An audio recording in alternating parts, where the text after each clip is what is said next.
ದಯವಿಟ್ಟು ಚಾನಲ್ನ ಸಬ್ಸ್ಕ್ರೈಬ್ ಮಾಡಿ ನೋಡಿ. ವಿಡಿಯೋ ಕೆಳಗೆ ಕಾಣಿಸ್ತಾ ಇರೋ ರೆಡ್ ಕಲರ್ ಸಬ್ಸ್ಕ್ರಿಪ್ಷನ್ ಬಟನ್ ಮೇಲೆ ಕ್ಲಿಕ್ ಮಾಡಿ ಮತ್ತು ಪಕ್ಕದಲ್ಲಿರೋ ಬೆಲ್ ಐಕಾನ್ ಸಹ ಕ್ಲಿಕ್ ಮಾಡಿ. ಹಾಗೆ ವಿಡಿಯೋಗೊಂದು ಲೈಕ್ ಒತ್ತಿ. ಹೆಲೋ ಎವ್ರಿವನ್, ಇವತ್ತಿನ ವಿಡಿಯೋದಲ್ಲಿ ನಾನು ನರ್ಸರಿ ಮೆಥಡ್ನಲ್ಲಿ ಸೇವಂತಿಗೆ ಗಿಡಗಳ ಪಾಟಿಂಗ್ ಮಿಕ್ಸ್ ಯಾವ ರೀತಿ ಮನೇಲೇ ಮಾಡೋದು ಮತ್ತು ಸೇವಂತಿಗೆ ಗಿಡಗಳನ್ನ ನೆಕ್ಸ್ಟ್ ಸೀಸನ್ಗೆ ಹೇಗೆ ಸೇವ್ ಮಾಡೋದು ಅಂತ ಟಿಪ್ಸ್ ಕೂಡ ಕೊಟ್ಟಿದ್ದೀನಿ.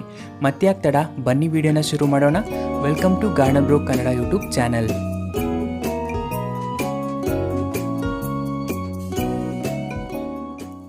ಈ ಸೇವಂತಿಗೆ ಗಿಡಗಳನ್ನ ನಾನು ಹಾಸನಲ್ಲಿರೋ ಒಂದು ನರ್ಸರಿಯಿಂದ ಕಲೆಕ್ಟ್ ಮಾಡಿದ್ದು.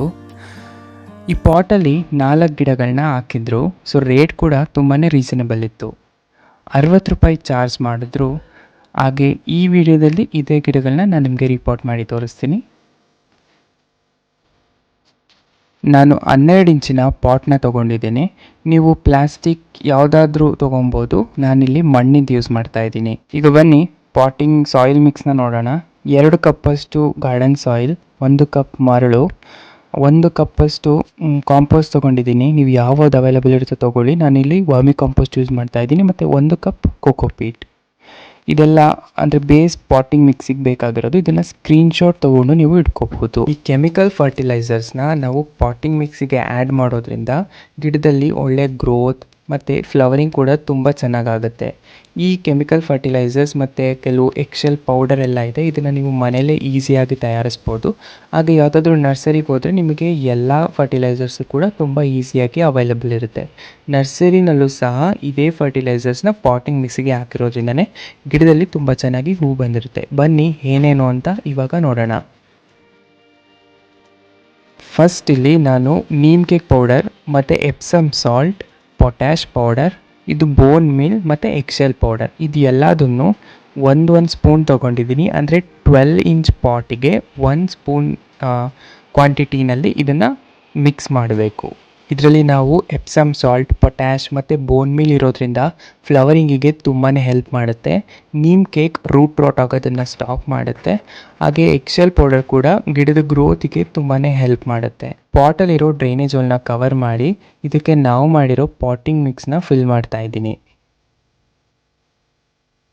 ನರ್ಸರಿ ಪಾಟಿಂದ ಗಿಡನ ಹೊರಗಡೆ ತೆಗೆಯುವಾಗ ಸ್ವಲ್ಪ ಸ್ಮೂತಾಗಿ ಹ್ಯಾಂಡಲ್ ಮಾಡಿ ಪಾಟಿನ ಸುತ್ತ ನಿಧಾನವಾಗಿ ಪ್ರೆಸ್ ಮಾಡಿ ಮೇಲ್ಗಡೆಯಿಂದ ಗಿಡ ಎತ್ತಿದ್ರೆ ಒಂದೇ ಸತಿ ರೂಟ್ ಸಮೇತ ಬರಬೇಕು.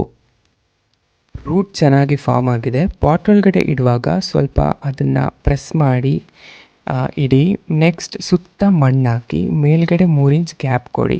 ಈ 3 ಇಂಚ್ ಗ್ಯಾಪ್ ಕೊಡೋದ್ರಿಂದ ತಿಂಗಳಿಗೊಂದ್ಸತಿ ಮೇಲ್ಗಡೆ ಕಾಂಪೋಸ್ಟ್ ಆಗಿರ್ಬೋದು ಮತ್ತು ಅಡುಗೆ ಮನೇಲಿ ಬರೋ ತರಕಾರಿ ಸಿಪ್ಪೆಗಳನ್ನ ರುಬ್ಬಿ ಅದಕ್ಕೆ 1 ಚಮಚ NPKನ ಮಿಕ್ಸ್ ಮಾಡಿಬಿಟ್ಟು 1 ಪಾಟಿಗೆ 1 ಸ್ಪೂನ್ ಕೊಡೋದ್ರಿಂದ ಫ್ಲವರಿಂಗ್ ಸೈಜ್ನ ಇನ್ಕ್ರೀಸ್ ಮಾಡ್ಬೋದು.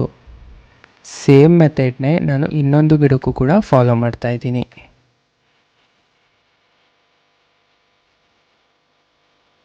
ಯಾವುದೇ ಗಿಡಗಳನ್ನ ರೀಪಾಟಿಂಗ್ ಮಾಡಾದಮೇಲೆ ಪಾಟಿಗೆ ವಾಟ್ರಿಂಗ್ ಮಾಡಬೇಕು. ಸೊ ವಾಟ್ರಿಂಗ್ ಮಾಡೋದ್ರಿಂದ ಏರ್ ಗ್ಯಾಪ್ಸ್ನ ಅವಾಯ್ಡ್ ಮಾಡ್ಬೋದು. ಈ ಸೇವಂತಿಗೆ ಗಿಡಗಳನ್ನ ನೆಕ್ಸ್ಟ್ ಸೀಸನ್ಗೆ ಹೇಗೆ ಉಳಿಸ್ಕೊಬೇಕು ಅಂದರೆ, ಸೀಸನ್ ಇದ್ದಾಗ ಅಂದರೆ ಸೇವಂತಿಗೆ ಸೀಸನ್ ಇದ್ದಾಗ ಗಿಡನ ಬಿಸಿಲಿಗಿಡಬೇಕು. ಸೀಸನ್ ಯಾವಾಗ ಮುಗಿದೋಗುತ್ತೋ ಆವಾಗ ಕಂಪ್ಲೀಟ್ ನೆರಳಿಗೆ ಎತ್ತಿಡೋದ್ರಿಂದ ನೆಕ್ಸ್ಟ್ ಸೀಸನ್ಗೆ ನೀವು ಗಿಡನ ಸೇವ್ ಮಾಡಿ ಮತ್ತು ಪ್ರೊಪೊಗೇಷನ್ ಮಾಡ್ಕೊಬೋದು. ನಾನೀ ಸೇವಂತಿಗೆ ಗಿಡಗಳನ್ನ ಕಂಪ್ಲೀಟ್ ಬಿಸಿಲುಗಂತೂ ಇಡ್ತಾ ಇಲ್ಲ, ಇದನ್ನು ನೆರಳಿಗೆ ಇಡ್ತಾ ಇದ್ದೀನಿ. ಏನು ಒಂದು ದಿನಕ್ಕೆ 1 ಗಂಟೆ ಬಿಸಿಲು ಬರುತ್ತೆ, ಅದು ಇಂಡೈರೆಕ್ಟ್ ಬಿಸಿಲಾಗಿರುತ್ತೆ. ಈ ರೀತಿ ಮಾಡೋದ್ರಿಂದ ನರ್ಸರಿಯಿಂದ ತಂದಿರೋ ಸೇವಂತಿಗೆ ಗಿಡಗಳನ್ನ ನೀವು ಸೇವ್ ಮಾಡ್ಕೊಬೋದು. ನನಗೆ ತುಂಬ ಜನ ಇನ್ಸ್ಟಾಗ್ರಾಮಲ್ಲಿ ಮೆಸೇಜ್ ಮಾಡ್ತಾ ಇರ್ತೀರಾ, ನರ್ಸರಿಯಿಂದ 20 ಕಲರ್ಸ್ ಸೇವಂತಿಗೆ ಗಿಡಗಳನ್ನ ತಂದೆ, ಆದರೆ ಯಾವ ಗಿಡ ಕೂಡ ಉಳಿಲಿಲ್ಲ, ಎಲ್ಲ ಕೂಡ ಸತ್ತೋಯ್ತು ಅಂತ.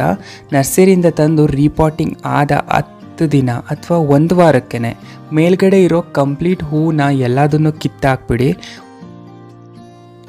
ಈ ಮೆಥಡ್ನ ಫಾಲೋ ಮಾಡೋದ್ರಿಂದ ಗಿಡ ನೆಕ್ಸ್ಟ್ ಸೀಸನ್ಗೆ ನೀಟಾಗಿ ಗ್ರೋ ಆಗಿ ಬಡ್ಸ್ ಎಲ್ಲ ಬರೋಕ್ಕೆ ಶುರು ಆಗುತ್ತೆ. ಈ ಗಿಡ ನೋಡಿ, ಇದು ನರ್ಸರಿನಲ್ಲೇ ಒಣಗಿತ್ತು, ಕಲರ್ ತುಂಬ ಚೆನ್ನಾಗಿತ್ತು ಅಂತ ತಂದಿತ್ತು.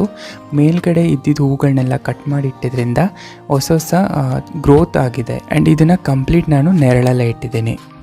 ಹಾಗೆ ನೋಡಿದ್ರಲ್ಲ, ಸೇವಂತಿಗೆ ಗಿಡಕ್ಕೆ ನರ್ಸರಿ ಸೀಕ್ರೆಟ್ನಲ್ಲಿ ಪಾಟಿಂಗ್ ಮಿಕ್ಸ್ ಯಾವ ರೀತಿ ಮಾಡ್ತಾರೆ ಮತ್ತು ನೆಕ್ಸ್ಟ್ ಸೀಸನ್ಗೆ ಹೇಗೆ ಸೇವ್ ಮಾಡ್ಕೊಳ್ಳೋದು ಅಂತ ಈ ವಿಡಿಯೋದಲ್ಲಿ ನಾನು ನಿಮ್ಮ ಜೊತೆ ಡಿಸ್ಕಸ್ ಮಾಡಿದ್ದೀನಿ. ಈ ವಿಡಿಯೋ ನಿಮಗೆ ಇಷ್ಟ ಆಗಿದರೆ ಚಾನಲ್ನ ದಯವಿಟ್ಟು ಸಬ್ಸ್ಕ್ರೈಬ್ ಮಾಡಿ. ನಿಮ್ಮ ಪ್ರತಿಯೊಂದು ಸಬ್ಸ್ಕ್ರಿಪ್ಷನ್ ಕೂಡ ನಮ್ಮಂಥ ಚಿಕ್ಕ ಚಿಕ್ಕ ಯೂಟ್ಯೂಬರ್ಸ್ಗೆ ತುಂಬಾ ಇಂಪಾರ್ಟೆಂಟ್. ಮತ್ತು ನನ್ನನ್ನು ಇನ್ಸ್ಟಾಗ್ರಾಮ್ ಮತ್ತು ಫೇಸ್ಬುಕ್ನಲ್ಲೂ ಕೂಡ ಫಾಲೋ ಮಾಡಿ. ಈ ವಿಡಿಯೋ ಹೇಗಿದೆ ಅಂತ ದಯವಿಟ್ಟು ನನಗೆ ಕಮೆಂಟ್ ಮಾಡಿ ತಿಳಿಸಿ. ನಾನು ನಿಮ್ಮನ್ನು ನೆಕ್ಸ್ಟ್ ವೀಡಿಯೋದಲ್ಲಿ ಭೇಟಿ ಆಗ್ತೀನಿ ಅಂತ ಹೇಳ್ತಾ ಈ ವಿಡಿಯೋನ ಇಲ್ಲಿಗೆ ಮುಗಿಸ್ತಾ ಇದ್ದೀನಿ. Thank you so much for watching.